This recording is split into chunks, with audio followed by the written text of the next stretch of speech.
Welcome to West Virginia and Commonplace. At certain times, there comes a time that we get into a stance of that we want to be able to have a great experience at the movie theater. We want to have a great experience at home with a movie. We want to have a great experience with a projector out in the middle of the woods and watch a movie. Today, I have with me Raymond Biddle, and he is a true cinematic experience. And he will correct his name because I did say his last name incorrect. I apologize. Raymond, could you please tell us who you are and tell me the proper way to say your last name? I'm Raymond Biddle, and Biddle. most people call me Ray in the informal settings. Okay. Now, can you tell us about yourself? Like, what brings you here to talk to me today on West Virginia and Commonplace? Well, my company, Biddle Productions, has a sister site, and we're starting to do streaming video service, and that's Biddle Drive-In. And then my daughter had spoken to you, and then you guys kind of clicked and and you had her on, and that led me to coming on. And wow, I'm not used to being on this part of it, so hopefully you cut this out. Okay. Anyway, I'm Raymond Biddle. I run Biddle Productions. I also run Biddle Drive-In. You met my daughter, Amber, and she said we should talk, and that's how I got here today. And now we're on your podcast. Okay. So you run a production company that handles all facets of the film industry, correct? Correct. All right. So here's my question to you, because everybody has a cinematic experience when it first started for you. I'll tell you mine real fast. I was born in 1985, so I have no recollection of anything up until about like 88 or 89. The first cinematic experience I had was with a movie that a lot of people were like, that's kind of weird. Oliver and Company. It wasn't one of Disney's best movies, but I do remember going to the theater, seeing that. And then my biggest experience though was with Dick Tracy. When I seen Dick Tracy was the first movie that got me involved with merchandise, with having a little wristwatch, going back and reading the comics from um, when they came out in the 50s and yeah, it was the 50s. So what was your first cinematic experience, and after that, what brought you into wanting to keep that cinematic experience going? Well, for me, my first cinematic experience was when I was 4. I saw the film True Grit, and it was just to spend time with my dad because I didn't get a lot of that the way he worked. And 4, you're like, dad wants to go to a movie. This will be great. So he took me to drive-ins, and he would like I saw Dirty Harry when that came out. I'm guessing I was like 7. So he also liked some weird things. So I saw like Tora, and that started Whoa. Gary Berghoff, and he liked horror movies. I was just the kid who went wrong. So, but that really didn't influence me in terms of what I became as a filmmaker and a writer. That came much later. I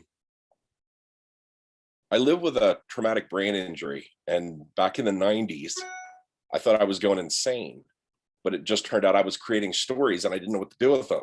So, you wander around talking to yourself and you're like, well, this ain't right. People are starting to look at you funny, and you're like, maybe I need an outlet. So what got me into this was watching a show called The Man Show on Comedy Central. Ooh. Yeah, they brought me in. I have a varied work history, is the best way to word it.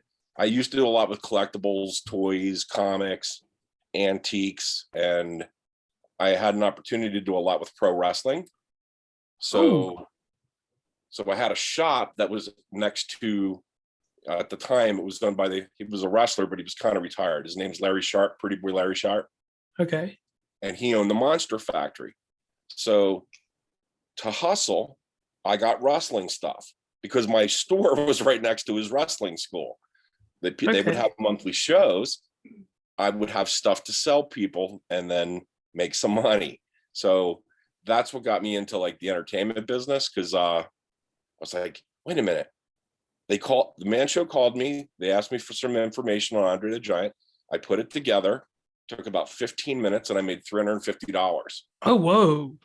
I was convinced I was a star. So, brain injury, get a little weird. And I decided I'm going to do this. So I tortured my wife for 2 years and just started writing in notebooks. And she was like, "What are you doing?" I'm like, "I don't know, but I feel good." And she's like, "Go for it." So yeah, I started writing, didn't know what I was doing. The internet was new. I didn't know where to look up stuff. My first script was 240 something pages. It's a little long. I would write thoughts, I would write smells, but I learned and I evolved. And by 2002 or so, I could write a decent script. So that's what that, I hope that answers that question. Oh, yes, it does. Now, entering film school, you went to the Academy of Art University in San Francisco. What drew you to attend this university, and what are some favorable memories that you have from being in school? Um, let's see. Online college was starting. Okay. So I picked them because they had an online film program. I was in my 40s at that point, and to go back to school, I wanted to do something I was passionate about. Because if I was an accountant. I'm not made out to be an accountant. I like numbers, but that wasn't my thing. So I'm like, I can tell stories. I know how to structure things. I know how to create characters. I can create all sorts of people. I have to explore this. So I sent them a sample of one of my scripts. They were like, "It's rough in certain areas, but the storytelling is great. Welcome aboard." So that got me into their program. And then I went there every month. Like we had like maybe 2 weeks off. And I did that in like 4 years. Oh, So whoa. yeah, it was great. And as for a memorable experience from there, okay, I hate name dropping because that sounds weird. You remember the Andy Griffin Show? Yes, yes, yes. Okay, remember the name at the beginning? The creator's name was Aaron. Brain cramping. Anyway, Oh, his son, Andy or Andrew. Hon, can you do me a favor? Look up the creator of the Andy Griffin Show so I say the name correctly. But anyway, his son was my screenwriting teacher, and and he has since passed away. But anyway, he was like, "You need to talk to this person, this person, and this person, and this person. Just keep hounding them until you get an opportunity." It's like, "Yes, sir." And he goes, "You can write. You're really good at this." And that was the first time someone other than friends and family said I was a strong writer. okay. So that encouragement there from the son of the creator of Andy Griffith kind of molded you a little bit. It kind of made you feel better in your skin, right? Oh yeah, it was like I mean, I grew up playing sports and I was good at a lot of sports. I had some opportunities later, but life got in the way, we'll say. It was like that. It was that type of environment where everything you did was for the team. Mhm. So if I'm giving the words to these actors and the actors are digging what they're saying and they're like, "You're really good." It's like, "Oh, yeah." Makes you feel good. Yeah. Now, on your IMDb, you have numerous accolades to your name. And I'll give you a moment. I'll definitely need you to go through everyone that you have an accolade for. What has been the most rewarding position you have had thus far in filmmaking? Let me bring this one up.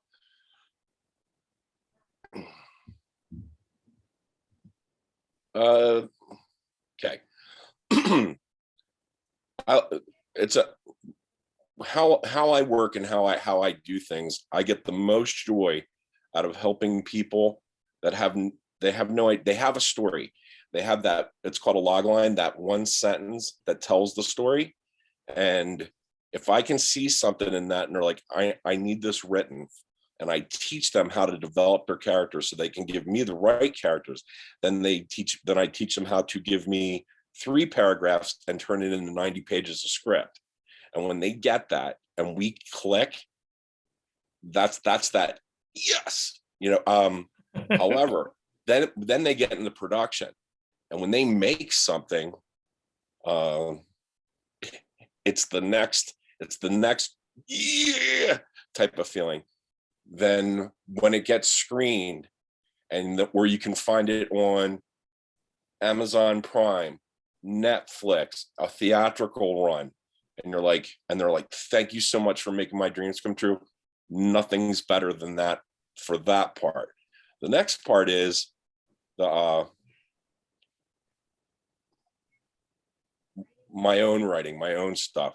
When I get to make my own stuff, and to the point, like if it's in a like if I do something, we get into like you take over a theater and it's called forewarning. You do a little publicity. You hope people show up, and then you're doing a comedy, let's say, and the joke hits with the actors. The timing's perfect, and then the crowd erupts.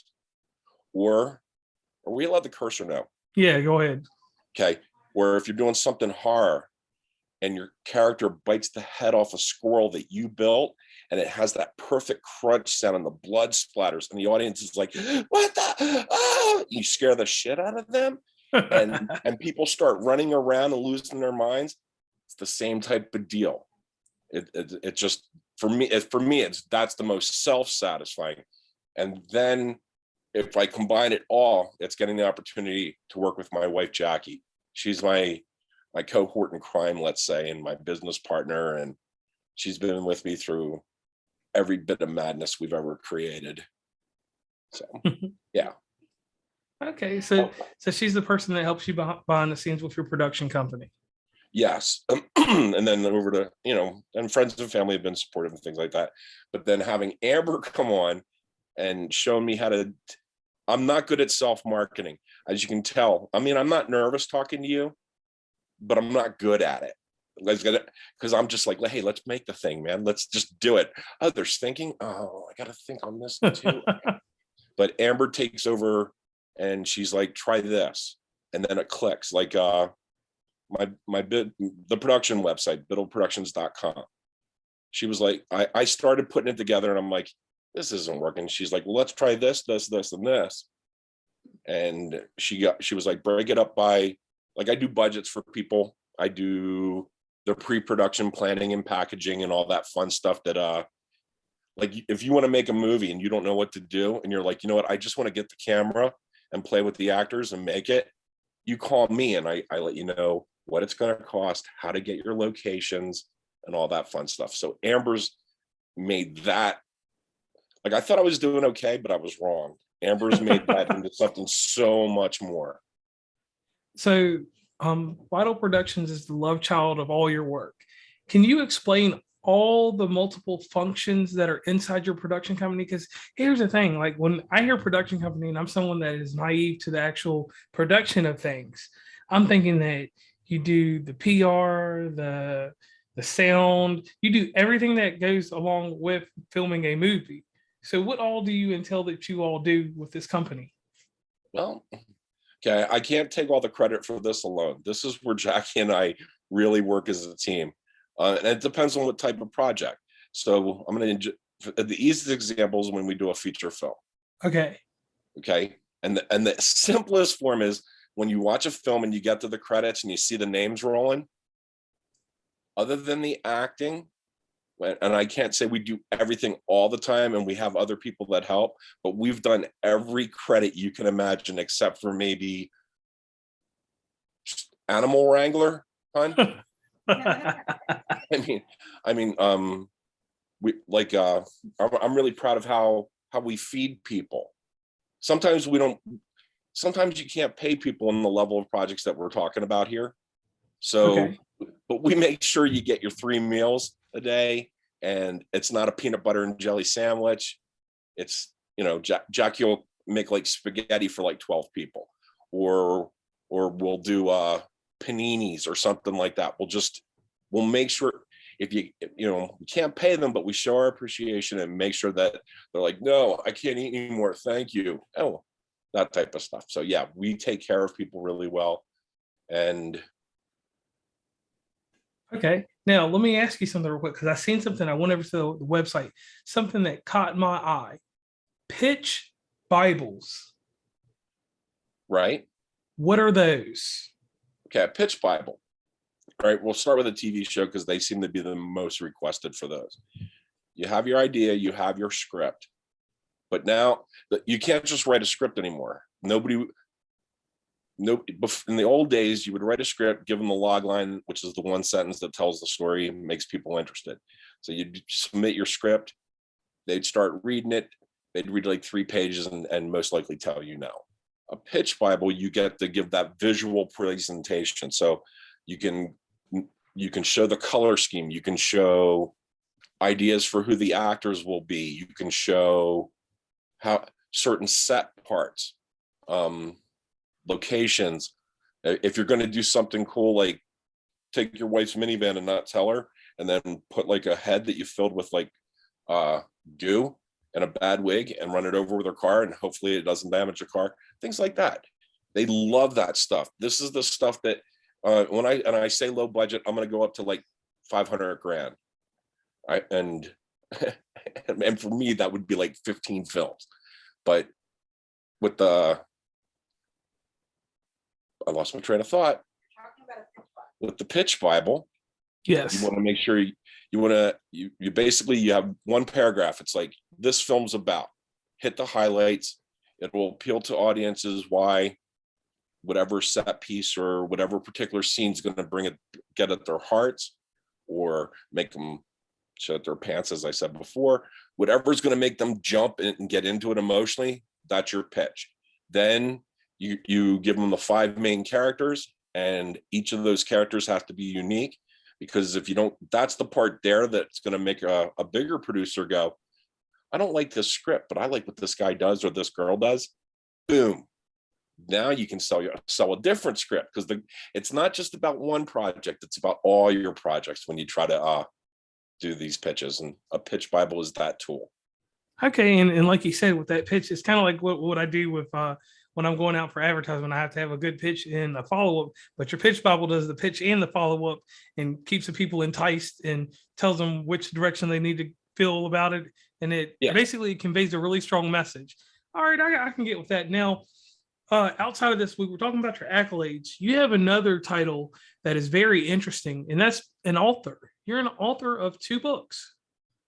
Yeah, well, when we were doing the prep stuff, I didn't put the books behind the Amandrew Longing and Enlightenment, and I'll get into that later. But the 2 books I did were Remember What You've Done. That's it deals with dysphoric identity disorder. Am I saying that right? Okay. This is so it's basically multiple personality disorder, and it's got 2 strong female characters, and they're the ones battling around for the control of the mind. And then I threw in a little bit of, let's say, natural born killers in there just to keep things fun and spicy. So, and then the other book was How to Make a Feature Film for $250. And it's not as hard as you would think, as long as you have a strong story and you have people that you can trust. And you just take the pieces and you do it step by step as it's in the book. You can do a decent festival film for that amount of money, and not even have the best camera. You don't need the best editing stuff.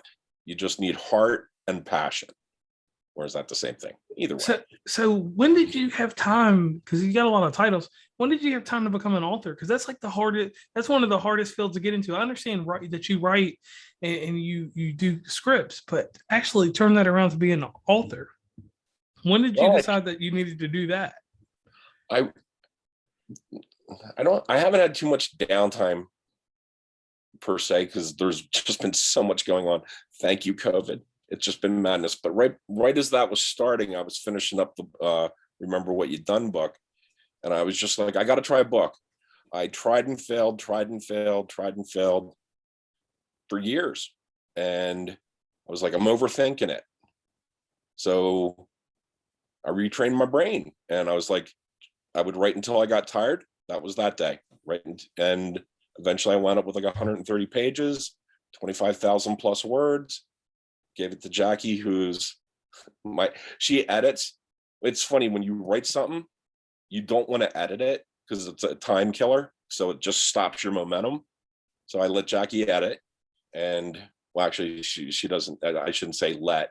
She's like, give me your freaking book, Ray, and let me fix how you can't spell words like the and things like that. She's great. Okay. Now, there's a film that you have on Amazon Video right now, that is Zombie Film Fest, correct? It's Biddle Productions presents Zombie Film Fest. Yes, that's kind of a misnomer. it started out as being Biddle Productions Presents, Uh-huh. Zombie Film Fest, and Timmy LaGoof, because we did Timmy LaGoof with local actors, and it was okay. I'm like, I can do something with this. And then I had it in my head that I had to make a feature film. So I went to bed on a Saturday night and I had a bunch of dreams about zombie movies.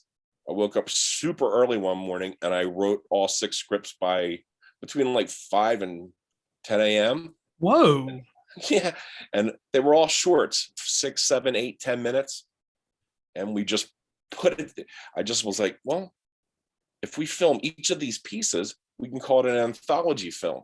It's not really an anthology film because there's no wraparound story to tie everything together. So yeah, it was just my zombie movies are a little bit different than most. Most people are like, oh, what's this creepy place? Hey, that guy's eating people. Run. My zombie films get into the if you ever have those thoughts where you're like, I wonder what would happen if a zombie married a regular human and they just had to live life together. Could they do it? And so that was I'm looking for that. So you humanize a zombie, but basically you take the twist out of the aspect of just I'll eat your brains. And you're Yeah, like, hey, I'm going to be a conscious thinker, but I still might eat your brains if you get out of line. exactly. But how many zombie movies have you watched in your life? Probably like 20 or 30. Okay, it's some are a little bit different. Like 28 Days is fun. It's different. Yes. And then you have like Zombieland, but it's all we have to survive, get away from the people that are going to eat us. Right. True? Same premise. So I'm just going to go down the order. So the first one is Zombie A Go-Go. Spokane had a bar called the Zombie Room. Okay. If you see a place called the Zombie Room and you make movies, you have to find a way to shoot there. So, you know, the joke, like 3 guys walk into a bar and then the punchline. Yes.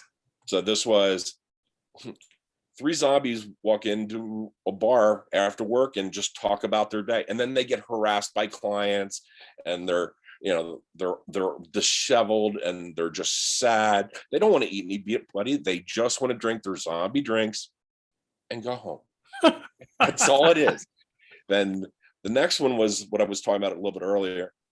A zombie gives up eating people to be true to his wife, who's one of the living. And one of the best scenes we've ever filmed was when I was talking about eating the squirrel. Okay. Yes. Hopefully I don't paint myself in a bad light here. Okay. One of our actors, I don't want to say his name because I don't want to embarrass him for this. Okay. We had a little bit of miscommunication and he has diabetes. Now, if you know anything about fake blood, it's 99% sugar. The rest is food coloring. Yes. So you're like, dude, do not swallow the blood. It's sugar. And they say, okay. Then you say action and everybody forgets that stuff. They're just doing the best they can. So he takes the squirrel and he breaks the neck and he bites it and tears it apart and he gets a big mouthful of blood. And I'm like, we got to do it one more time. We do it the second time. Same thing with the backup squirrel. So now he's had like 6 ounces of sugar blood. And he's like, I think I had too much sugar. Great. Thank you. But other than that part, it was great. Then we did one, the dog races. Yes. How they chase a rabbit. Yes. We had 5 zombies. It's called the zombie race. 5 zombies pursue an old man in a wheelchair. That was played by me. And and they chase them through the city streets until there's a winner. And it has a twist ending. I don't want to give that away, but it was hysterical. Have you ever seen zombies smoke cigarettes and they're holding fake? Oh, it's hysterical. It was great. It's a fun, that was another one. And we had a lot of fun doing it. It doesn't fit the zombie mold. True zombie fans are like, what's wrong with you? And I'm like, it's funny. They're like, anyway. Then I did Little Red Riding Hood with zombies, which stars Amber. And she was like 13, maybe 14 at the time. And yeah. So I had to dress up as Little Red Riding Hood and Big Bad Wolf's a zombie wolf. Bad things happen. It was funny. And then we did zombie fast food. So Most of the zombie fast food you can find on YouTube. It was like an early cut. You remember the early days of YouTube at all? Yes, yes. And that particular clip got hijacked. Like it was Whoa. stolen and edited by, I want to believe it was something in Hong Kong, because like I play a fat jogger. Okay. And, typecasting, and the zombies come and they eat me on the front steps of this house. That's all it is. And that was the scary one of the group. And it was funny. It was messy. But why someone decided we're going to take this 8-minute film and cut out, we're going to show people chewing on fake organs, but we're going to cut out the blood splatter coming out of his mouth. It was funny. That's crazy. Now, let me ask you this. You actually took this to Amazon. How do you present your film to Amazon or get it even on Amazon? What's the procedure for that? Well, back then, you just basically went to the site, and they had a place called Creative Space where you could do your DVDs. Okay. So you basically submitted to that. It automatically got put into Amazon's Play, and Amazon was just starting to do their I guess they were. It wasn't exactly called streaming yet, but you could go in and your movies would show up on Amazon Prime, and then people would find them on the television and things like that. I mean, it was so old, it was standard definition, but that's another. Anyway, so to do this, you went to the site, you followed their rules and regulations, you submitted some artwork, the DVD cover, and then it just went out, and whoever bought it. And then now they have a specific video streaming site but I don't like to deal with that anymore because of the hassles involved. Yes. But so now I'm going to call it a film aggregator. I might be mispronouncing that, but it's called Film Hub. And Film Hub, you submit your project, they review it, and then all sorts of streaming sites can find it. It's not, you can't get on Netflix. Netflix is pretty hard. Netflix, you got to have like real budgets behind stuff. You got to have names involved, but you can get on Tubi. You can get on Amazon. Are you familiar with Vimeo? Yes. Vimeo has a streaming site. They actually pay people now. It's Whoa. amazing. So that's crazy. Yeah. And okay. And now see, all that stuff was also tied into why we did Biddle Drive-In, because Amazon went from paying like 15 cents. The high end was maybe 30 cents per 60 minutes viewed. It's now down to a penny. Whoa. Yeah. So think, you 90 minutes, you get 1,000 streams. You're not making very much money now. Not at all. Yeah. It's ridiculous. Some of the other sites pay a little bit better, but So you led into what I was about to ask you about your current project. I understand, like, because just with podcasting, we have independent podcasters. Then we have some podcasters that join affiliates, join networks, and get to a bigger, broader space in certain areas, and some don't, which is good. But you help the indie filmmaker, the indie content creator, with your drive-in service. Could you? We had Amber on to explain it, but could you explain more about the drive-in service, like why you decided to start it and what like really pulled you to do this? Frankly, I got tired of these companies screwing people that are putting their heart and soul. I mean, I know some people that have spent if Hollywood spends $50 million for a movie, that's not coming out of someone's pocket. That's a corporate, whatever you want to call it. I know people that have spent $25,000, $30,000, $50,000 of savings for a dream. And then Amazon's like, we don't want it. You did great. It's a great movie. But no, that type of stuff. So I'm like, if you can make a movie that's coherent, that has a story, I want it. It doesn't have to be great. Everything that's on the site right now should be on Netflix. It should be on Amazon. It should be on Hulu. And it's not just because it was made well. I can honestly say the worst the worst film technically on the site right now is my Enlightenment 30 Seconds at a Time, which was intentionally made to be less than Hollywood. I'll put it that way. And we still put it together with passion, and we still did a really good product. But the other 6 that are up there right now, I don't have them in front of me. Sorry. They I'm thinking, and my brain's out thinking my mouth. Okay. There's one by a gentleman named Ron Brown, I can't believe I just butchered his name. Start again. There's one on there right now by a man named Ron Ford, and he is a genius. If you ever get the chance, just IMDb him when you get a chance. Okay. All of his films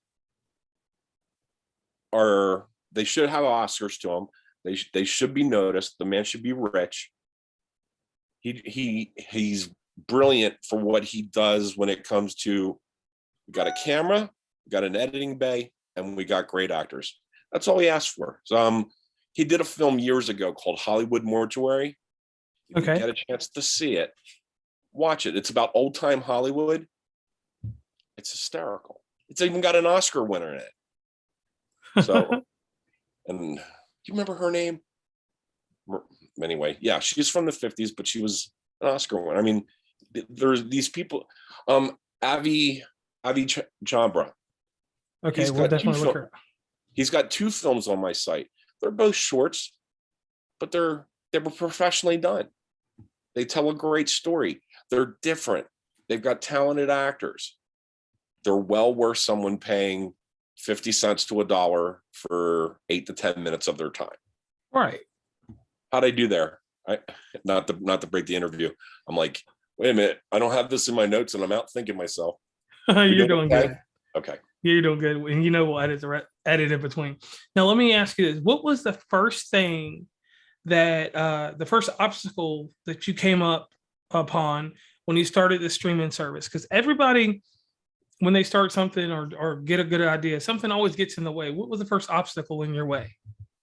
Inexpensive bandwidth. I mean, I had first talked to, I told Amber I wanted to do this, and I believe that was January or February. And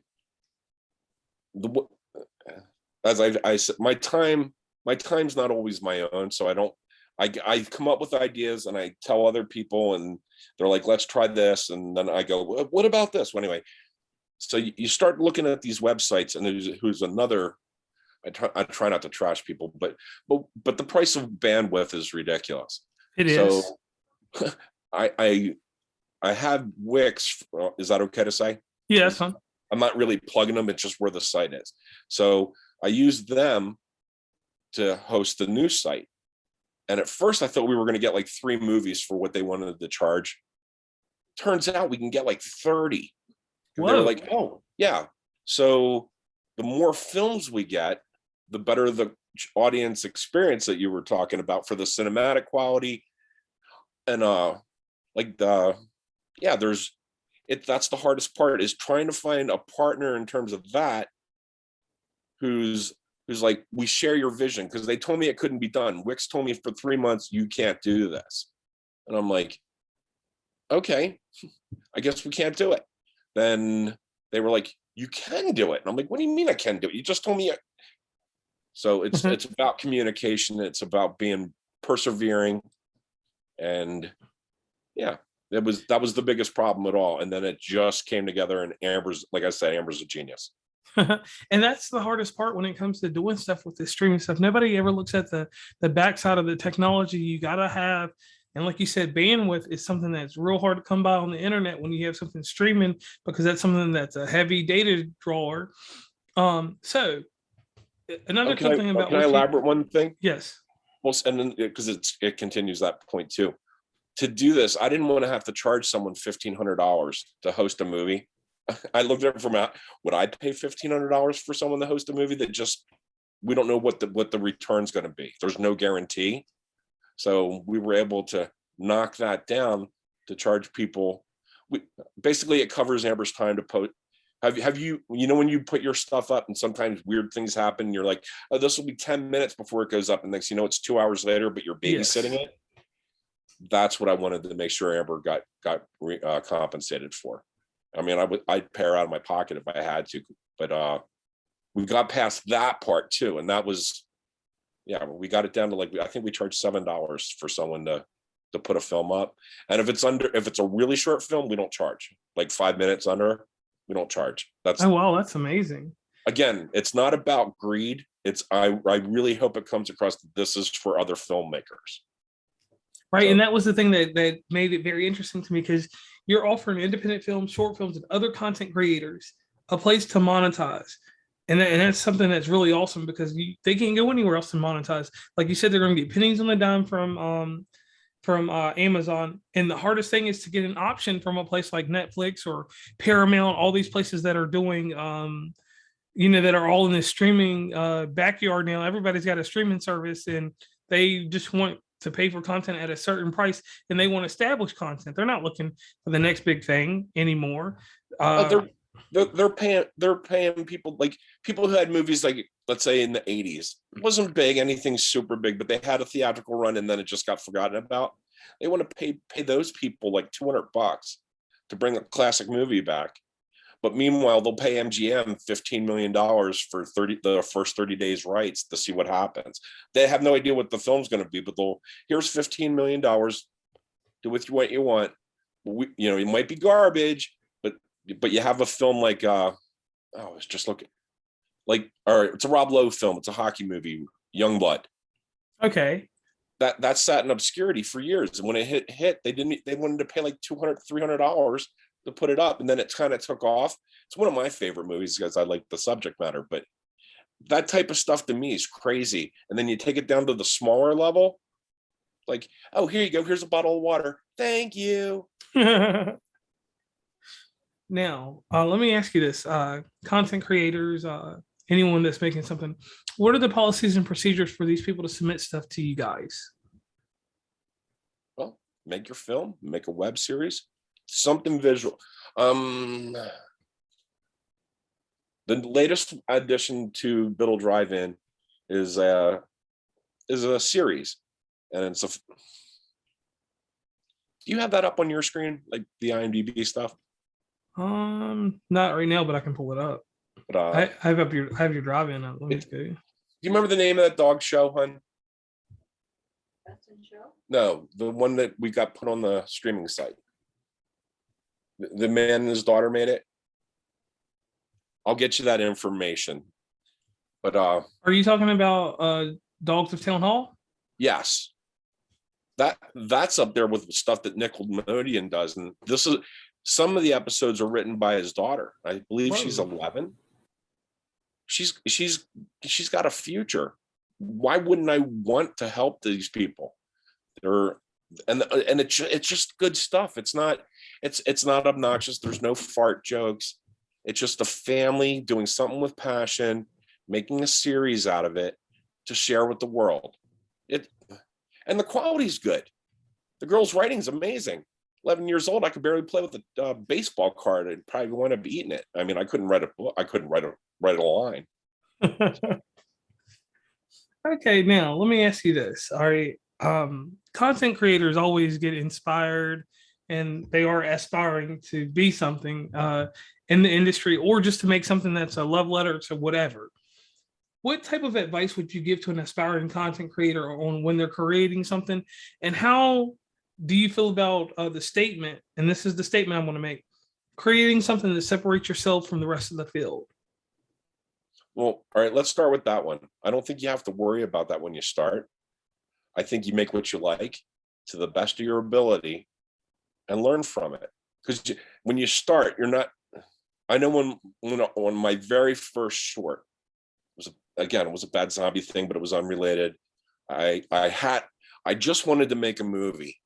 I found my actors at the Hollywood Video and family and I'm like, okay, this, like you hold your camera and you're like, wonder what this button does. What's that red light mean? Why am I looking at the big end? Oh, that's the type of stuff that you don't worry about it. You learn. Make your visual story in the format that you want, and just tell it the best you can. Your next one will be better, and just make it and get it out there. You know, I mean, it doesn't have to, like, I'm not a fan of cat videos. It's not that I have a thing against cat videos. I just don't think that's a different kind of content. And if we're talking storytelling, all storytelling is amazing. Just make yours. Is that fair? That's fair. I actually like that answer. Now, and this is like a question that's off the topic, because I like to do these just to mess with people. Okay. What's in the future for you and your production company? Well, we've been shooting, I think I mentioned, it's called Superheroes for Hire. Okay. And in our side of the business, weird things happen. Like, Spokane's had the weirdest weather. We've had 100 degrees, I don't know, 15 days, 95 plus, basically all summer. And due to like my brain stuff and some physical things, I can't work outside like that. I can't shoot like I used to. So it got put on hold, and real life happened to some of the actors, and some of it, as we know, during the pandemic stuff, some of it hasn't been exactly positive. People in other countries, they may not be with us now, and I'm still hoping I can work with them, but it's hard to, like, they don't have internet capabilities, or they've passed, and you can't get, you don't get messages. So I don't like to say, hey, you're going to be in, and then, so I have to wait on some of that. But anyway, yeah, that's that. I don't have anything new planned for my own writing for a while, because I freelance too. So I work all the time. Okay. It's something. Yeah, I drive my wife crazy. But yeah, the web the web series, the Superheroes for Hire, we're hoping, well, it's supposed to be, the first episode supposed to be out September 24th, and I'm sure we'll stick to that time frame. It's just a matter of, God willing, things go a little bit less crazy. Okay, well, let's go talk about this driving experience real quick before we end the interview. In the driving experience, you can do it from a browser, and you can, obviously, if you have a certain connections to your computer, you can put it up on a TV. What's the best experience you've had with viewing this, like hooking it to your TV and watching it? Sorry. I believe that all content should be viewed on the biggest screen possible. Obviously, that depends on what people have. I've looked at every film on a computer screen, and it plays amazingly. I don't like to watch movies on this. Yeah, not at all. You know, you miss too many details. So at least the laptop screen, tablets are fine. Tablets have been really good. It projects, everything projects really well on our big TV. So the bigger the screen, the better. And the better, like, I noticed that if you have like the sound bar, yes, things sound better with a sound bar. So okay, and I thank you for letting us know about that. Now, there comes a part of the show that I pay homage to a great news magazine, and it's called 2020. 2020 was a great news magazine growing up. It came on Friday nights after TGI Friday went off. You had John Stossel, you had Diane Sawyer, and then you had the greatest interviewer that ever lived. And no, I'm not talking about Ted Koppel or Dan Rather. I'm talking about Barbara Walters. Barbara Walters would ask a hard-hitting question. Diane Sawyer prior to that would give you a decent interview that will keep you intertwined till about 10:40. At 10:40 at night, no matter where you were in life, if you watched Barbara Walters, she either sent you to bed questioning things, or she sent you to bed and you had an attitude. It was one of the two things. And sometimes she would allow you to stay up a little bit later. She ran over to 11:02. So here we go, Ray. Here you go. You're on the hot seat right now. Are you ready? And these questions, audience, once again, he's not prepared for these. The other ones I do as a favor and all that other stuff. Okay. You have a lot of content over on your website. I'll give you a moment I'm gonna pull on one that caught my eye. The Red Whispers. That's one of Avi's. Yes, the Red Whispers. Something about that was enticing. That you also let me name that what's all over here: the Cosmologic Constant, Enlightenment 30 Seconds at a Time, Spotty, which is directed by you. Star Film Productions presents The Call, Firefighter, and Emma's Visitor, and Dogs of Town Hall. That's what's over there right now. Mm-hmm. The Red Whispers. Just in looking at everything else catches your eye because everything is gripping. The Spidey, my girlfriend, she doesn't like spiders, so when she seen that, she kind of just looked away from it. She just put her hand over that. But out of all this content, how did you decide? And this is a hard question to answer. How did you decide? Because I know you had these films, and I know you had other submissions and things. How did you decide to go with just this stuff of right now? Like first off, all of these movies. Well, I'm going to be honest. Parts of the Red Whisper, I believe I even wrote. See, Avi, I've done a lot of work for in the last couple of years.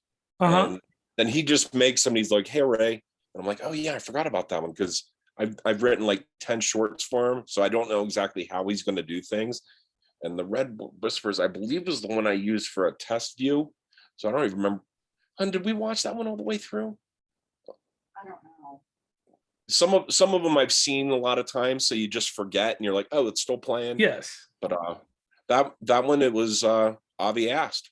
He was like, how do I get on your site? I have this one and this one right now, and I want to put more. I was like, well, I knew his other one, Emma's Visitor. Yes. So I was like, I trust you. I've only turned down 3 films so far that have been presented to me, and the only reason I turned them down, they're too adult content, if that's a good way to word it. Okay. And if it makes me blush, I can't put it on my site.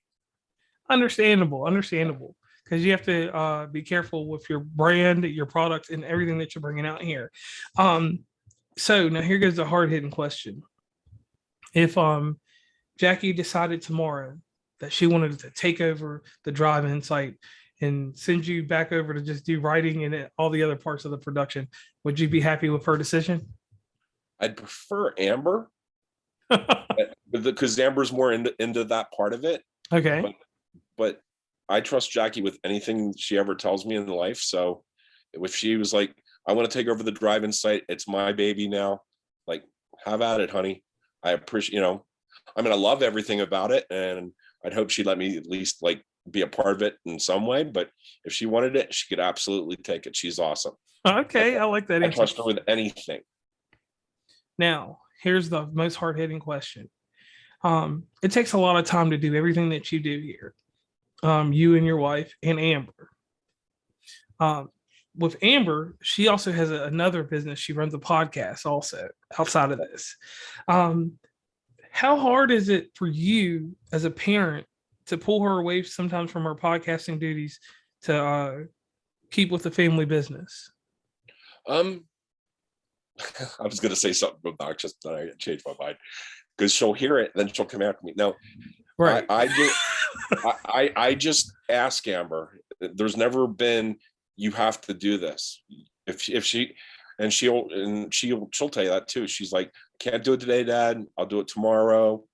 And with Amber, if she says she's gonna, I'll do it by next Monday, 10 a.m. It'll be done. I don't even think about it. She's like, "Oh, and I did this, this, and this in addition." So again, Amber's great. If she's got stuff going on, she's never obligated. I'll put it that way, because I like that word, because obligations make people feel guilt, and I don't like guilt in my life. So right. I can't try to make people feel guilty. Okay. Now, Ray, another part of the show that we do is called the Shameless Plug. The reason we do a shameless plug is this. we have listeners that listen throughout the show. They read the show notes. And generally within the show notes, they find whatever they're looking for. If it's the blogging type, because some people will read, I know it sounds crazy, they will play the podcast, listen to it, but they will go in and read the show notes to get the highlights. So if an audience member or just anyone that reads the show notes, because it goes on Tumblr and all these other websites that just literally, sometimes they don't even pay attention to the podcast. It's just the amount of whatever is written in those show notes. How would they contact you?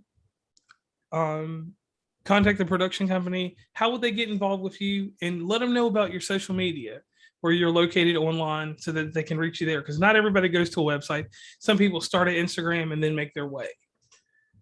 Oh, good question. Wish Amber? No. The social media part, we're on Facebook, we're on Instagram. The particulars on Instagram are pretty new. And again, that's been Amber. So, okay. But the biddleproductions.com, biddledrivein.com. They can email me at biddleproductions@comcast.net. And if they have a production question, I work with all levels. So if it's somebody that listens today and they're like, I have this great idea for a story, but I don't know what to do, I answer questions for free. It's not like I'm like, if you have a question, ask me. As for if they need work done, they can find me there. If they have a film, go to the Biddle Drive-ins, contact us there. Facebook, it's Biddle Drive-in or Biddle Productions or Ray Biddle. And it might be a little bit if they contact me on Facebook. I'm currently serving a 30-day ban, but that's another story. over something silly that, anyway, you stand up for people, and sometimes Facebook decides that you did something wrong, but that's another story. Anyway. Right, yeah. Facebook's a relic. It's one of those places that I tell everybody, it's like going to Walmart, and no offense to Walmart, because they are my employer.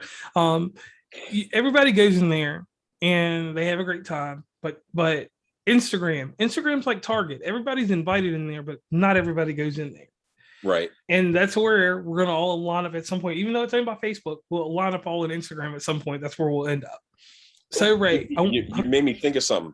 With the Instagram for Biddle Drive-In, we're doing a giveaway. We've just go to the, I think it's at Biddle Drive-In. Yes. That's it. So go there, follow the directions on the giveaway page, and you can win a gift card. Actually, we're doing two. One's for 10, one's for $25, I believe. So. Okay. But anyway, I'm sorry I interrupted you. You were saying? Oh no, not at all. I mean, I'm glad that you put all that information out there, because that's how we pull people in and get people to listen and to go over to your website and engage. We're always looking for that engagement. So Ray, I want to tell you a huge thank you for coming on West Virginia and Commonplace to talk about all your ventures and everything that's going on with you and your production company. And lastly, at the end, we like to give a shout out to the people in your life that have helped you along the way and have guided you down a certain path, and some people that stopped you from falling off of a bridge. So please, Ray, would you take this moment real fast to thank everyone that has helped you along the way? Well, the big picture is every viewer, every actor, but I can't name them all because there's just a lot. But people that help me the most are Jackie, my kids, Amber, Zach, and Kirsten, and my mentor, Ron Ford. Then there's Avi Chandra. Then there's brain cramp. From Lost in the Woods Productions, Andrew Haas. He's my go-to cameraman. Now he's editing for me. Without him, I'd be screwed royalty and most stuff. And Trisha Davis. Trisha Davis is an actress that she deserves to be on. She deserves to make her living doing this. So she's another one. You call her and she's like, I'll be there. Just tell me when. So those people, everybody yeah. Okay. All right. And once again, Ray, I want to thank you for coming on to West Virginia and Commonplace. It has been a pleasure of mine to have you on here, because I love people that do something special in the world. And what I mean by special is this. You decided that you would be a player in a game that not everybody is chosen to do. You made a choice that you're going to say, hey, big Amazon, big streaming services, I'm here to help the independent guy out, not the little guy, but the independent guy, the guy that may not be able to get through all these doors. You're opening doors for them, and eventually they can go to a higher echelon. If so, and if not, it's still the principle that you're taking time to be the IFC streaming service, basically, for all of these people, you know? And it's so hard to get your content out, I guess, in the video realm and in any type of digital content like that without a backer. And you're the backer for these people to do these things. So I want to commend you and thank you for this foremost. And I wish you guys the best in the world when it comes to production and everything else that you're doing, because you're setting a precedent for people. You're showing, hey, we can get out here, we can build our own network, we can have films on here. Nobody's really out here doing this on a strong suit. Most people, what they're doing is they're going over to Roku. You can go buy a channel for $3,500, fully equipped, throwing it up on Roku, and Roku's raking in the profit. Yeah. Yeah, I know about that one too. But I didn't want to go that way because, well, first of all, that's a lot of money. And second, I know a lot of garbage on there too.